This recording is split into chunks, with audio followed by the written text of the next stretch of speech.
Alunos e alunas, sejam bem-vindos a mais uma de nossas videoaulas. Sou o professor Ícaro Castro e hoje vamos falar sobre o novo coronavírus. Então, segue o foco.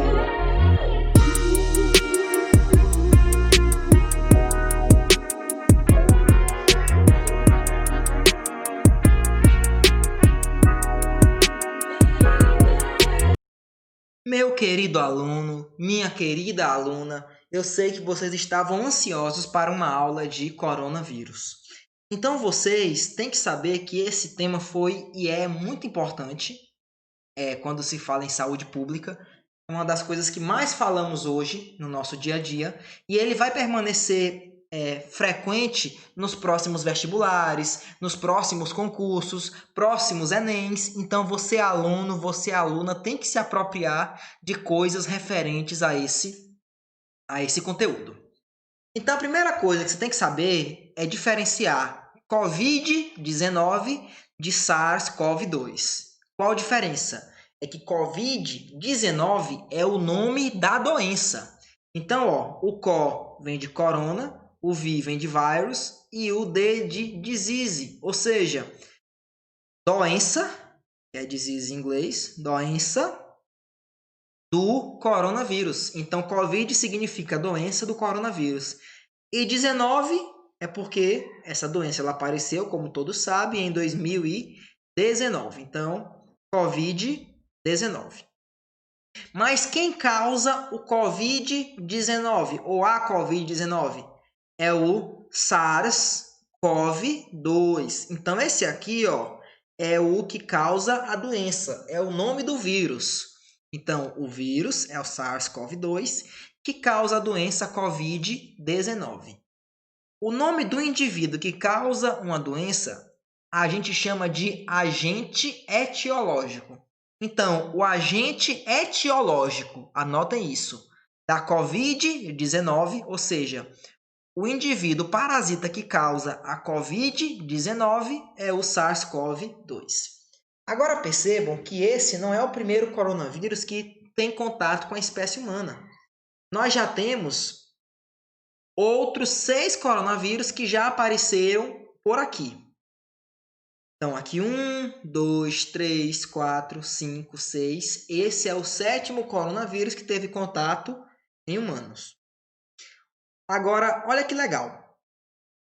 Esses aqui de cima, eles não sumiram. Eles ainda hoje estão difundidos aí pelo mundo. E eles causam entre 15% e 30% da gripe comum. Então, se você pegou uma gripe que não é o novo coronavírus, tem sintomas de gripe, que não é o novo coronavírus, há alguns tempos atrás, ou inclusive agora, pode ser, por exemplo, por um vírus que é da família dos coronavírus. E esses vírus aqui, eles têm uma vantagem sobre o novo coronavírus, por exemplo. Qual vantagem? É que eles não causam sintomas muito fortes e ruins aos seus hospedeiros. É uma coriza, é um nariz entupido, uma tosse, sintomas leves de resfriado. E por que isso é bom para o vírus? Porque para o vírus não é bom matar o seu hospedeiro. Porque se tu mata o teu humano, aquele que tu está parasitando, tu está matando a tua fonte de alimento. Então quer dizer que esses vírus aqui, que já existem e que estão frequentes nas gripes comuns, eles são mais adaptados aos seres humanos do que o SARS-CoV-2, por exemplo, que migrou agora para um ser humano. Então, veja que nós não temos somente um SARS-CoV, nós temos dois. Tem o SARS-CoV-1 e o SARS-CoV-2. Esse aqui, ele também é um coronavírus, correto? E a sua epidemia foi em 2012. E muitos diziam para se cuidarem com esses vírus que causam doenças respiratórias, inclusive da família do coronavírus, que a próxima pandemia poderia ser de um vírus também coronavírus. E foi aparecendo então o SARS-CoV-2. O que é interessante da gente ver? Esse nome SARS, ele tem um significado de síndrome aguda respiratória.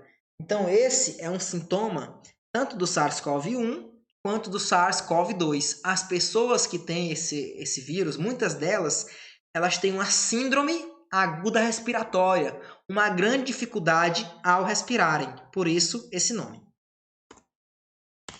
Então, a pergunta é: quais as partes que formam o nosso SARS-CoV-2, que é esse vírus tão mortal que tem feito tantos estragos para diversos países, inclusive para o nosso Brasil? Então, esse vírus, como qualquer vírus, ele tem material genético e capsídeo. Anotem isso. Todo vírus, ele tem que ter material genético, que pode ser DNA ou RNA, e tem que ter também um capsídeo, que é uma estrutura proteica de proteção do material genético. Mas o vírus, o SARS-CoV-2, ele tem mais. Ele tem o capsídeo aqui, ó, de proteínas protegendo o material genético do vírus, que é o genoma, que é o seu RNA. Mas o capsídeo, ele fica dentro de outra estrutura. Como ele fica na parte interna, tu chama esse caso aqui de núcleo capsídeo. O capsídeo não é a parte mais externa, mas ele fica numa parte interna. E o que é que fica por fora do capsídeo? O envelope viral. O que é que você tem que saber é que o envelope, ele pode ou não pode aparecer nos vírus. Tem vírus que são envelopados e tem outros que são envelopados. Então, o envelope, o vírus pode ou não, ou pode não, pode ter ou pode não ter. O capsídeo, todo vírus tem. O material genético, todo vírus tem, ok? Então, aqui nós temos o envelope desse vírus e aqui nós temos também uma proteína muito importante chamada de spike. O que é que a spike faz? A spike, ela tem a função de ligar o vírus à célula. Porque se esse vírus quer entrar em uma célula, primeiro ele tem que se encaixar em alguma parte dessa célula e assim mandar um sinal no qual permite que a célula deixe ele entrar. Porque não é o vírus chegar e dizer, eu quero entrar, abre aí para eu entrar. Não. O vírus ele tem que se ligar à célula, tem que haver um reconhecimento e gerar um estímulo para a célula colocar o vírus para dentro, ok? Então, essa espícula aqui é que dá o nome coronavírus, porque tal espícula, ela parece com uma coroa. Por isso que é coronavírus. Porque é muito parecida com uma coroa. Então, esse coronavírus, ele deve ter surgido de um vírus que não estava em seres humanos. E o candidato principal que nós temos é o BAT-CoV-HAT-G13. Por quê? Porque uma análise genética do material genético desse HAT-G13 com o SARS-CoV-2 perceberam que eles têm 96% de igualdade no seu material genético. Então, como deve ter acontecido isso? A primeira coisa que eu quero que vocês anotem em relação a essa migração do vírus de um animal para a espécie humana é que vírus que migram de animais para a espécie humanas são chamados de vírus zoonóticos. Esqueçam o nome de vocês, mas não esqueçam disso. Um vírus que vai da espécie humana, do animal, perdão, para a espécie humana é um vírus zoonótico. Então, esse vírus zoonótico, ele inicialmente se encontrava em morcegos. Está aqui, ó. BAT-CoV, por BAT é morcego em inglês. É um coronavírus, CoV, de morcegos. Então, esse BAT-CoV, ele já foi descoberto antes do coronavírus atual e percebeu-se que esse vírus, na classificação que o estudo deu, feito na China, ele não tinha um grande potencial para se tornar uma epidemia. Então, classificaram esse vírus, esse HAT-G13, como de baixo risco.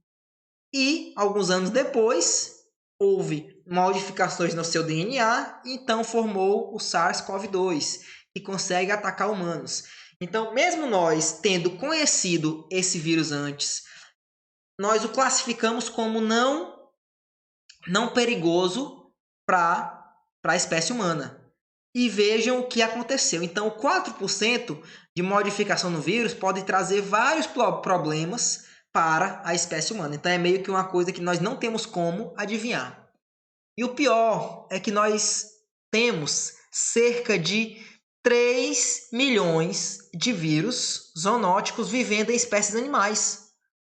Então, 3 milhões de vírus podem ser desconhecidos, nós não conhecemos eles, em animais, e eles, cada um deles, podem migrar para a espécie humana.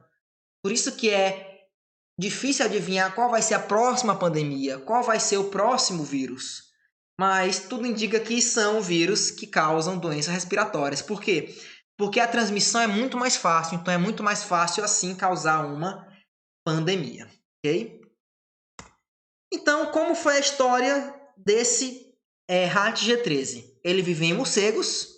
Em algum momento ele chegou a um outro animal, que pode ser um pangolim, pode ser uma cobra, pode ser um corpo. Não sabemos qual foi esse animal aqui.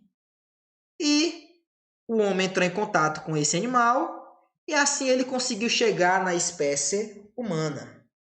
E aí foi que começaram os estragos tão grandes que nós vemos todos os dias nos jornais. Beleza, mas quando foi que essa doença, que é a Covid-19, ou que o seu parasita, SARS-CoV-2, chegaram no Brasil? O primeiro relato de homem confirmado com a doença aconteceu em 25 de fevereiro de 2020.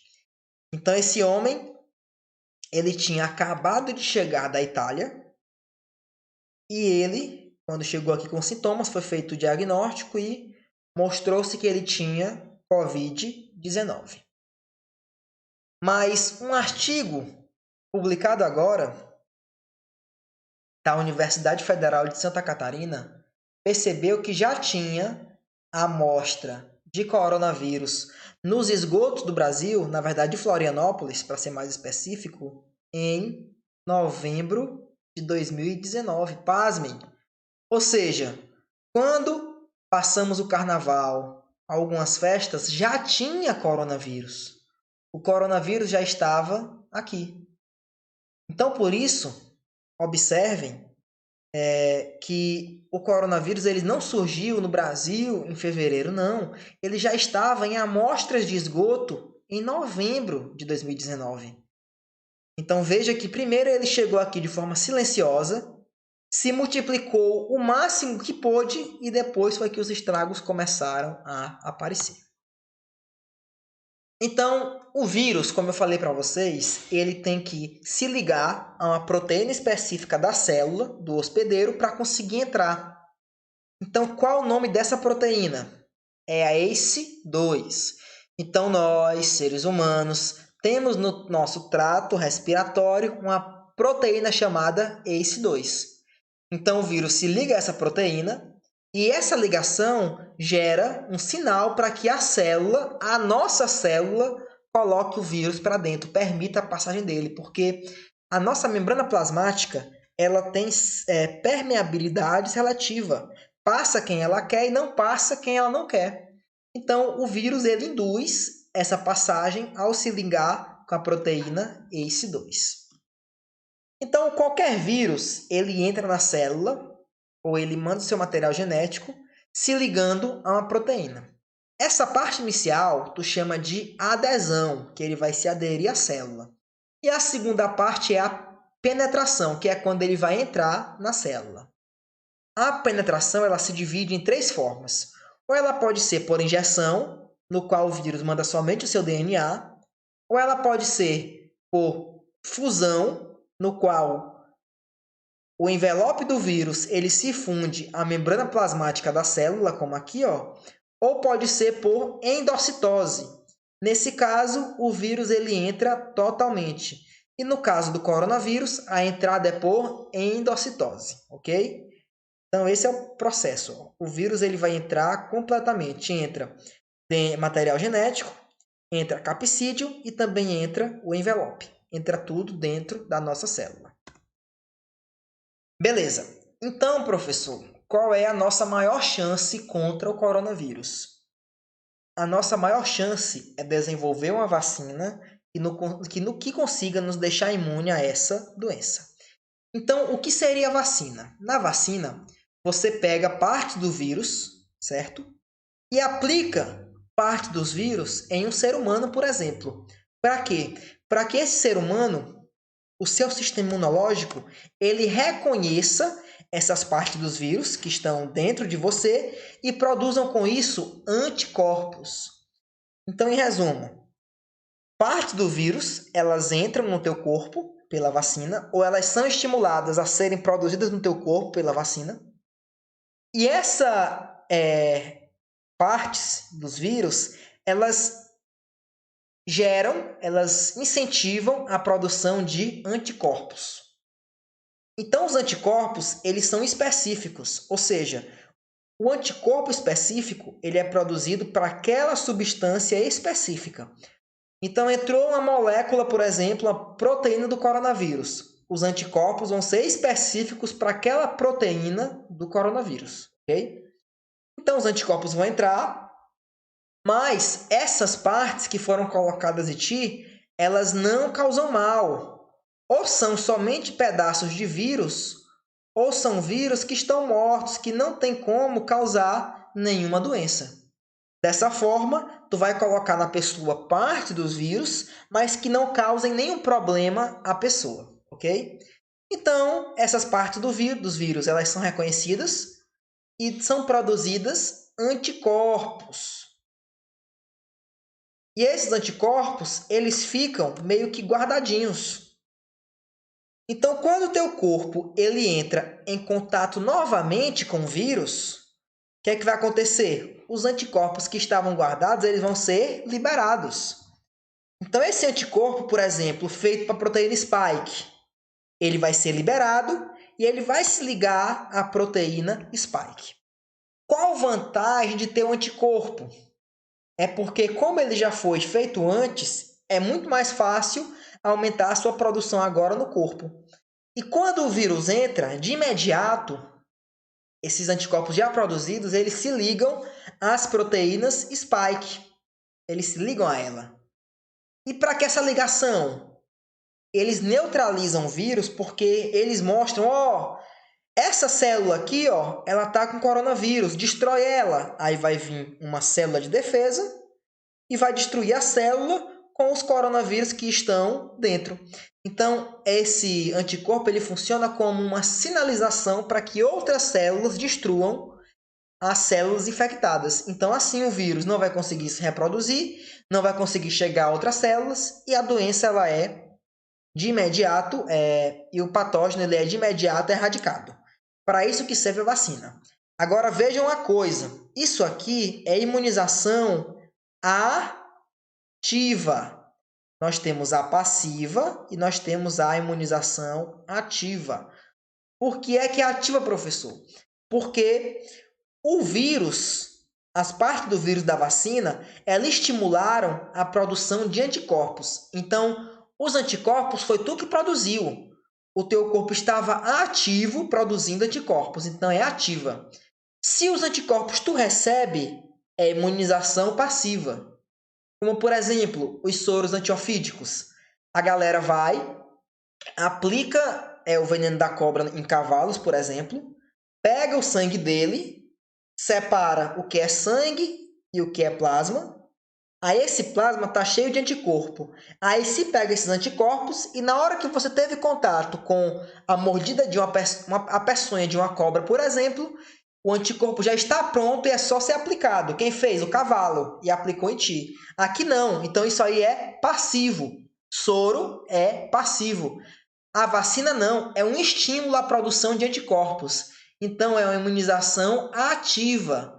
Tu está produzindo os teus próprios anticorpos com o incentivo da vacina, ok? Beleza. Então o Brasil, ele também vai testar uma vacina muito promissora, que é a vacina, desenvolvida em Oxford. na Inglaterra. Então, como funciona essa vacina que vai ser testada no Brasil? Primeiramente, na vacina, nós não colocamos pedaços do vírus, não. Nós colocamos outros vírus enfraquecidos, certo? Como, por exemplo, o vírus do sarampo ou um adenovírus, ok? Então, a que nós estamos fazendo no Brasil, da Oxford, ela usa um adenovírus. Então, ela pega o adenovírus e ela fragmenta o seu genoma, impedindo que esse vírus ataque a gente, porque uma coisa importante da vacina é impedir que o patógeno que está nela nos ataque. Então, eu sei que ninguém fala mais disso, graças a Deus, mas há um período atrás, a galera falou, vacina faz mal, não vou vacinar meus filhos, a vacina causa mal às pessoas, pode causar doença. Não, porque a vacina, ela vai colocar parte do vírus, ok, mas parte dos vírus que não podem causar doença, não podem causar sintomas.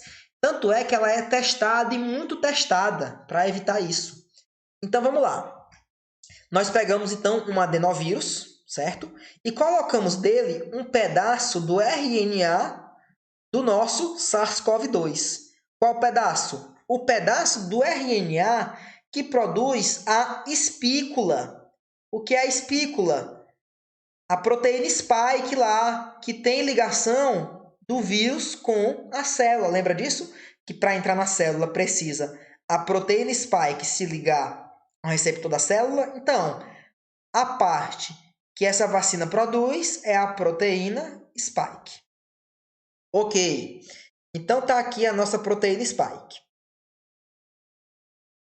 Quando o vírus ele entra em contato com o corpo do indivíduo, que não é o coronavírus, é um adenovírus, mas que tem o RNA para produzir a proteína spike, o que acontece? Ele vai entrar na célula, certo? E vai se multiplicar. Ao se multiplicar, ele produz várias cópias de si e produz várias partes da proteína spike. Ou seja, tu aqui agora teve contato com uma proteína do novo coronavírus. Então, na hora que teu organismo entra em contato com a vacina, o teu próprio organismo, esse vírus aqui, ó, dentro do teu organismo, ele produz a proteína spike.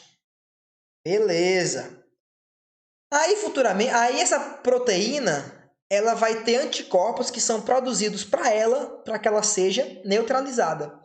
Quando o teu corpo entrar novamente em contato com o novo coronavírus, o teu anticorpo já vai estar pronto, uma vez que teu corpo já teve contato com a proteína spike. Então, assim, a resposta imunológica ela é quase que imediata. Não vai ter demora para teus anticorpos serem produzidos. O indivíduo, o patógeno SARS-CoV-2, ele vai ser neutralizado logo de início e assim tu não vai ter nenhum problema caso tu tenha o contato com o SARS-CoV-2. Então, aluno, então aluna, eu espero que tenham gostado e até a nossa próxima videoaula.